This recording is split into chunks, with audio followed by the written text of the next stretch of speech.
do this for the people who haven't read the book yet. I've seen a lot of familiar faces out there, and they're all writers, so they will be sharp to hear. But a couple under, if I can ask you in your slideshow. I enjoyed the book immensely. Can you speak up, please? You said that she covered a lot of what I was going to ask on the slideshow. So I'm going to try to reach beneath those questions. I'm going to go like this. So I'm going to try to reach beneath those questions. But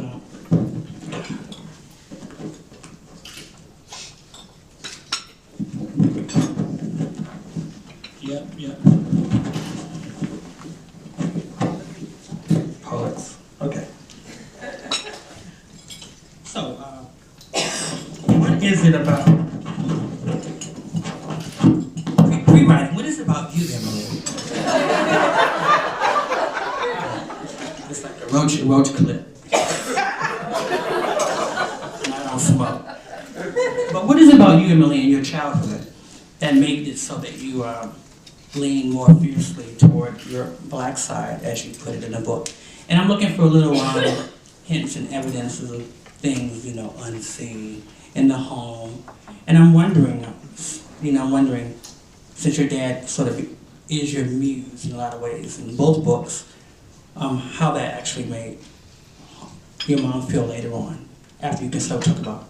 And I know you're gonna, you mentioned this spirituals and the connection to music and things like that, but what are those things if we're tracing the creative process for the book that sort of brought you to lean more fiercely towards your black side?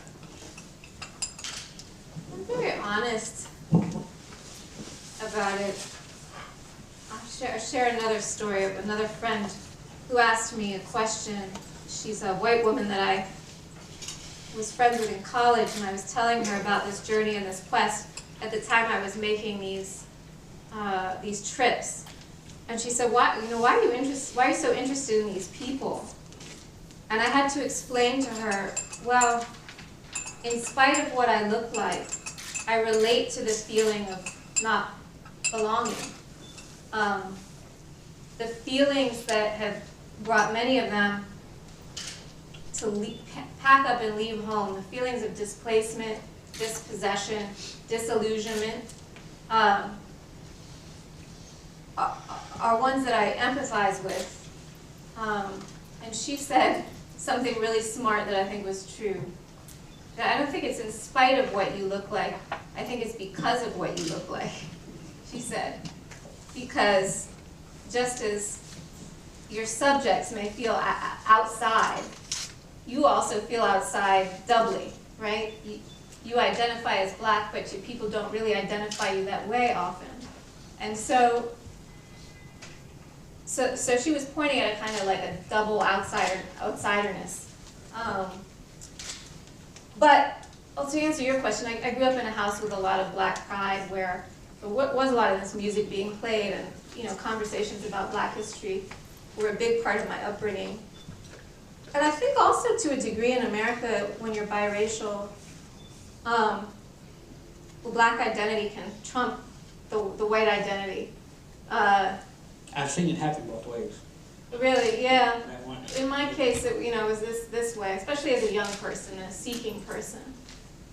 I also wanted, my mother is Irish American, and I wanted Ireland to be part of this book too. In fact, conclude there in a way, to redress the wrong and the oversight of not really talking about that side of my lineage and that heritage. And also the kind of blindness to my mother. Also, my father and mother divorced, and he left. He was the one who left. And so this sort of search for the homeland or for the fatherland, for me in a personal way, was kind of like a way of trying to find my father, talk to my father in his terms. He's a historian, and so in many ways this is his topic, like what has Exodus meant historically for black people. And so this book, I think the journey of writing it was also a way of trying to reach him. If I'm honest. And you asked how my mother feels about maybe the blindness towards her side or her as a character. But I think this often happens with mothers. Like they get short shrift because I never felt I didn't really know her, you know, like, Right. she was my mom. My dad was something a little bit more of a mystery, a little harder to know. Right, but that's 2 books now. Yeah, yeah. My mom jokes like, you know, you could have called this book The Professor's Daughter too. I hope that you know, now that I'm in my mid-30s and have done all this travel and all this journeying, that what started in many ways as an identity quest, like it transformed into something else, and I also grew up. And I think that kind of searching is something I won't be writing about in the same way anymore. And I think of your searching as a way of making kinship, making family. Mm-hmm. And now you're about to be a mom, so that will probably change. But I love what Victor says in the book when he says towards the end, you have such a convoluted way of approaching your father. Not that I agree with that. I just like that as a reading of between, you know, from another creative being in your life. Here's a question. I have so many of them. The worst thing that happens to you in the book, like you're never scared in the book. I don't remember you showing fear in the book. You go from continent to continent, meeting strange people, taking odd cab rides. When Thomas won't ride with you, you ride alone because he won't go. You're on the road, you know, you just solo act doing it. People ask you, where's the husband? You're saying things like, I don't need my husband, I'm Emily, and blah, blah, blah, blah. And the worst thing that happens to you, as I recall, in America, right after 9/11, when you get hit. That's the story you tell, you get hit. How is it that you were able to, not transcend, but get people to trust you above tourists, and not ever be really harmed, or I don't think you would get cursed out in the book. You know what I mean? I mean, during my travels? During your travels, yeah. And the worst thing happens here. And I'm wondering what is it you think is about you and your betweenness with the culture, or leaning, or knowing when and how to mask or code switch and all those things that made it pretty much safe, you know. You do everything in this book except kill a witch, you know. There's even Oz in this book, you know. No scarecrow, no tin man. But so what is it about you? What is it about the way you approached the journey, the discovery, that just kept you safe, is what I'm asking. You brought up Oz. I felt a little like Dorothy on this quest. A little bit looking for, you know, how to get back home. But also, you know, Dorothy's young. Judy Garland, I don't know how old was she when she played that role, but she reads even younger, right? And I was... Oh, Diana Ross was older. Yes. Too old.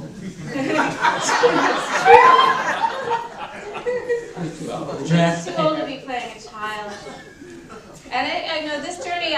This journey was like from the age of 23 to 33. Yeah. And I think I had a kind of naivete that read for much of it, like in the beginning, especially in my 20s. That people had a way of wanting to take care of me a little bit. Like, what you've come to a place that tourists don't usually go, you know? Whether that's Kingston, Jamaica, or, you know, Shashamene, Ethiopia, parts of Ghana. And so I think people saw me as a single woman who had yet to start a family, and saw me as kind of childlike and also a little bit naive, because I basically, was looking for something that doesn't really exist, which is a myth, which is Zion, right? But I was genuine about that. Did you find this thing? Does this exist here? So I think that maybe people were responding to my my hopefulness, or my naivete, if you want to call it that. And so I was maybe protected. Yeah, I was scared. But the world is also safer than, maybe that's my worldview. Yeah, no doubt. The world is safer than a lot of people convey it to be. Well, because I didn't know, I expected, a wide range of responses to you, and people seemed to welcome you in and be okay.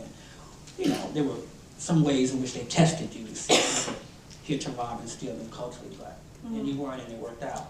They loved the Leica, they loved the idea that there was a camera, and you write wonderfully well, imagistically in a lot of places in the book. Laura Friedman read the section when you define diaspora, which is one of the beautiful moments in the book, and you place those sections well and do it well. I might wonder, and I looked for the definitions of diaspora to change as you traveled to become something different each time. And that didn't happen in the book. And then I thought, oh wow, maybe she considered photos at some point because of the presence of the camera and slideshow. And I really confronted, but why didn't you? Did you think about it? Especially at the end with the 3 different endings. This could be, if this were a tragic ending, if this were a comedic ending, if this were a photograph, and you go that way, which is a really nice touch. But why no photographs in that way? Did you feel that it would deflate or take away from prose? Why no photographs in the book? Yeah. It makes sense that Thomas would ask this question because in his last book he's included several of his amazing photographs which add a lot to it. And I think they might have for mine as well, but unlike Thomas's photos, which I think of as really being art, my photos are more for note-taking, to remember details or faces. And so I didn't quite feel, although my editor also asked at one point, do you have pictures, would you like to include them? My feeling was in a way that they weren't artistically of the same caliber as the story that I wanted to tell. And so I tried, with words to paint a lot of those images. But that, I've included them. I feel like they're useful in terms of telling the story of the journey. So, for talks like this and also on the website, you can find. Also, Quelly, the journal that Laura edits, has a strong online presence, and I have several of my pictures from Ethiopia in a photo essay there. So they're out in the world. They're just not in between the covers of the book. The writing I could see from the writing, but being me, the writing made me wonder where they would fit and how that narrative would work alongside. Right. So, I was struck by John Ray's comments about the kids. We left here in chains, we came back in planes, something like that, he said. I forget how he put it. And they're still begging. They're still begging, the kids who were hustling there. I mean, did you understand that or sort of agree with that somewhat, or do you think it harsh? No, that felt very harsh. That was painful to hear him say because he's talking about kids. But I also understood he was speaking from a deep place of pain, which was a feeling like even though it happened 400 years ago, we were traded. Right. And what do you see for it here? Right. Except for this poverty, and now they're asking us for something when they let us go. It was a feeling of anger. You seem not to understand, though, that those people who traded us were also victimized in some way, too. You seem to be, and I like it when the characters are flawed. He was real. He's flawed that way, but that flaw stuck out. And that just seemed, and that's important in the book, I guess, really sad, and then he dies.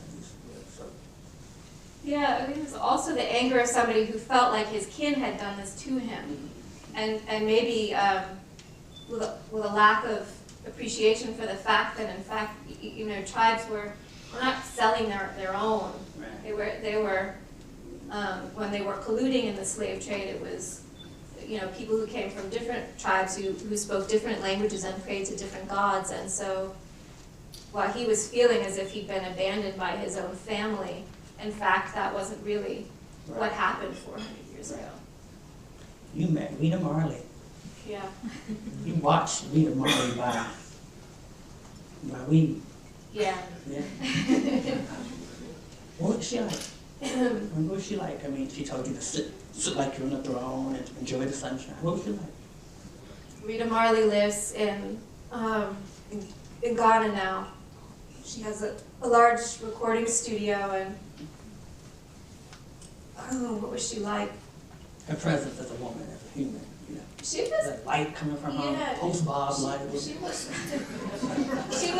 was a powerful woman. She had a powerful presence, and she was also. I think she was willing to talk to me because I showed up kind of in this journalistic capacity, wanting to ask her about whether or not she'd found home in Africa, the kind of home she was looking for.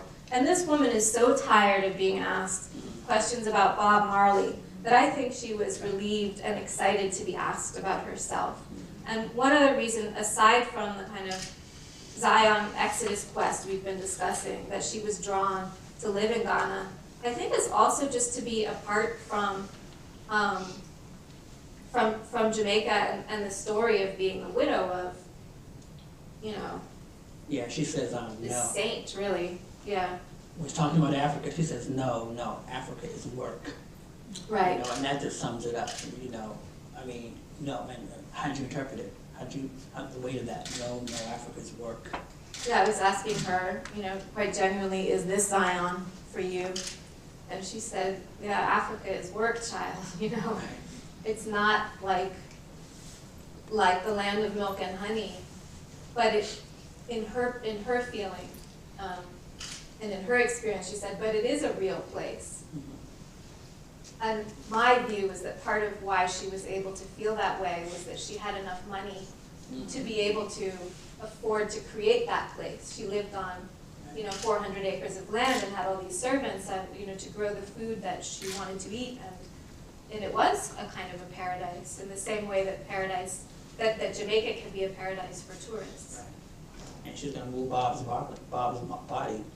She think, whether they one or two or not, or they won't. She said they won't even know if it's gone. She'll just move it. Well, Bob Marley expressed before he died a wish for his body to be, buried in Africa, at home, as he put it. Right. And he's actually his burial site in Jamaica is a big tourist attraction, a part of the economy. And so when I asked her, she said, I asked her about that. She kind of was a little bit cagey about, moving him back to Africa, saying the Jamaicans wouldn't have to know. And talked about the tension between him and Jamaica and how Jamaica treated him earlier on. Right. As a half-caste, et cetera, et cetera. Right. What do you even tell your kids when they ask you, where's Zion? What is Zion? Mommy, where's Zion? Where's Zion? I hope they ask me questions like that. They probably will. I met the little one. What are you gonna say though? How will you approach it? So, when I was 23 and started this quest, I really thought, maybe this is a place I can find on a map, or maybe other people have. Right. And I didn't think it was here. Right. And now. Here. I didn't think it was here. Right. I didn't feel it. When you say here, you mean? I mean, the United States, right. New York, whatever. And then somewhere along the journey, because I was talking to a lot of people who are wiser than myself, I came to understand this is like a futile way to look for that place. It's not a place you can discover on a map, as one old Rasta put it in Kingston, Jamaica. He said, you're going on this quest as if it's like a geographical journey, but actually it's a quest of the spirit. And I hope you come to understand that. And I think I did. And that's something my father told me. He said, the promised land that Martin Luther King spoke of most famously in his ultimate and possibly most famous sermon, in which he prognosticated his own death. I've been to the promised land. I've seen the promised land. I've been to the mountaintop. I may not get there with you, but we will get there. I'd always interpreted that when I heard that speech on Martin Luther King Day as being about, like a dream for America, to be a more equal place. My father told me, no, he wasn't really speaking about a country when he spoke about the promised land. He was speaking about an ideal striving for human relationships. That the question should not be, where do I belong? So much as, what can I do for other people? Yeah. Richard Pryor said, I've been to the mountaintop. I looked over and what did I see? More white people.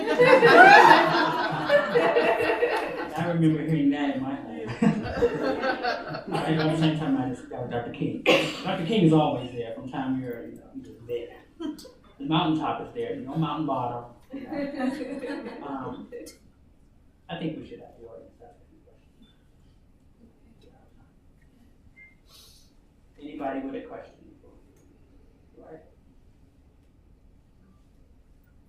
Really? All right, let's start here. I'm wondering if you've heard back from any of the subjects in your book about how they were depicted. I'm always interested in how, that struggle as a journalist, writing about people and then their reactions to it afterward. Yeah. So I've only recently sent copies to a lot of these people, and so I haven't heard from all of them.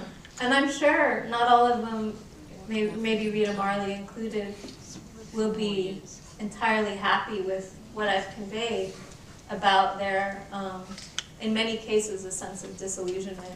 But I also, really strove, I had such a sense of gratitude to these people who let me into their homes and hearts, and was quite careful, at the same time to be honest, to also show like the humanity and like I said, the bravery that I feel it took for somebody to be unhappy where they are and to pick up and move to try to find happiness or bliss somewhere else is a journey that I really respect. And I hope that came through. But I also expect that some people won't be too happy. Some powerful descriptions in the book, smells and the sights. Some of that's, realistic, but I'm sure they won't be too happy. Yeah. But respectful, probably. It's Henry. Hey, man. Good to see you. The Black Americans who moved to Israel, what is their religion or faith that they practice belief? What you say? Yes, they practice. So they call themselves the African Hebrew Israelites. In larger Israel, they're known as the Black Hebrews. And you've probably seen like different sects of the same group around New York. They're often very hostile, right? They're angry. They have like posters that sort of explain like They hate Obama. They hate Obama. They hate white people. But these ones, these Israelites, I guess they practice like a brand of Judaism that the Israeli rabbinate doesn't really consider to be really Jewish. Like according to their standards, they're not really Jewish. But so just to answer your question, like some of the things that they practice include a vegan diet. They're really very interested in health. In kind of getting away from the slave mentality, but in a holistic way, like getting away from dialysis and diabetes and addictions of any kind. So they really take care of their bodies in terms of exercise and food. And it's like a kibbutz where they live. They grow all of their own food. It reminded me of like a self-sustained kind of nation within a nation, sort of like an Indian reservation. So a lot of their practices I found kind of admirable, but then some of them, because I didn't feel women had as much liberty as men, they don't use birth control. They feel that's against God, and so the women have 10, 12 kids, and the men have several wives, and there are more women than men. In fact, I was proposed to while I was there. So, they're a troubling community, but one that I had a lot of respect for in many ways as well. And when I lived in Cleveland, there's one of the original last poets, I think it's David Nelson, became a Black Hebrew Israelite. And they had a restaurant, and we'd go there and eat and talk, etc. And they tried to recruit me to, they had the best sunburgers. But they had this way of sending the women out to find out if you're gay, to check, to talk to you, do a little natural sort of questionnaire, and it's designed to see if you're gay, because they don't want you in the crew. In the kingdom. In the kingdom. But I remember that moment, and I was like, oh, she's trying to find out if I'm gay, So they make eye babies, and they don't want you to be gay. Sister over here, I saw that hand. Thank you for your reading. I just wanted to ask, I couldn't tell from what you read, but it sounds like most of the people you talked to were kind of disillusioned or disappointed. And I know a lot of people who live around who are searching for Zion who actually are happy. So I just wanted to find out, did you run into people who were kind of at peace with what their version of Zion was, or did you overall really feel like people are kind of disappointed, disillusioned, and displaced, even though they maybe went to Zion? I felt like to varying degrees, some people were happier than others, and those were the people who I think had become more integrated in the world to which they'd emigrated, who had learned the language, who had become active in local politics, who hadn't just kind of brought their old country and transplanted it somewhere else, or weren't just living in a bubble of kind of historical pain and feeling like that pain had not been redressed by the people they wanted to find kinship with. The ones who were the happiest were the ones who actively transformed themselves. And And I tried to end the book, you saw in the slides, with my cousin Tracy, because of all the people that I talked to, I liked her message the best, which was really, okay, a lot of bad stuff happened to us. A lot of really bad, unforgivable stuff happened to us. But, as she put it, home is where we make it, and we have a lot to be grateful for. And I liked hearing that optimistic message from someone who had suffered a lot of loss. It was a place that I felt like I wanted to end the book with that message, as opposed to many of the subjects I had who hadn't really discovered what they wished to find. We'll go forward to a good read. I'm curious, are you working on anything new that you would feel free to talk about? Aside from this little girl, yes, I have a novel that I'm working on that I shelved actually to work on this book, which I didn't know this journey would turn into this book, which kind of took my life hostage for a long time. But I'm looking forward to returning to that novel. It's called Endurance, and I think it's about the mother more than the father. Yeah, and maybe because I've become a mother. The Rasta brother and culture in the book says, we're not Jewish, we're Jews. Remember that? Yeah. I kept hoping that the book would take me somewhere where you would make a statement about who the original Jews were. Whatever happened, or what some black person in the book would just stand up. And he says it himself in his way, we're the Jews, But I wonder, after running into searching the black Zion, did it ever bump up against your own Jewishness, like you and I had a conversation once about what it means to be anti-Semitic, and whether or not telling a Jewish person who thinks they're the Jews, they're just Jewish, and will the root of that battle, that exchange, ever be fully known or expressed? And I just wonder how you felt about culture statement, because it's a powerful statement. It's just that we're not Jewish, we're Jews. What that means. He's claiming, this book of Exodus mattered so much to him in his upbringing and culture and mythology that, he felt he was an Israelite. He was the Israelite. It's not just,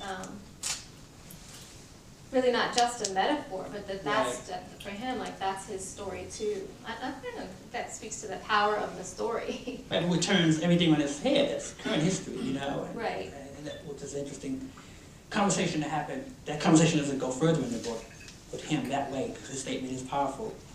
I just wonder how that affected you and how you see lineage and time and history and, doing the constant trouble of the world. Thing. Yeah, I gotta ponder that. In other words, I think culture helps you make some enemies. Is what I mean. Culture, that character. That character helps you stir the pot a bit. Get ready to rumble when culture says that. Because the question also is where Zion for many people, for Zionists in Israel, that is the place. Right. And so here I am on this journey, maintaining that it's learning that it's a metaphor. My feeling is that it's a metaphor for freedom. Right. And that all of us own that metaphor. Right. That makes a lot of people angry to hear said, who feel that it's not a metaphor, but it's a place and it's a reality and it's a unique place. And it's their story. Right. No, definitely. Maybe one more question. The side of the room, the cheap seats. You gotta call him both again. He's saying his ass. And then we can continue to question and a half. Thank you so much for questioning. As I was getting ready to do that song, and I had heard it a million times, but I looked it up to look and see what the actual lyrics were, and not the ones that I could do. Pretty sure the singing one, whatever I've been saying was not correct. But that's the oral tradition. But to that end, I kind of adapted certain parts of it in my own way, and in looking into it, realized it was based on Psalm 137th Psalm.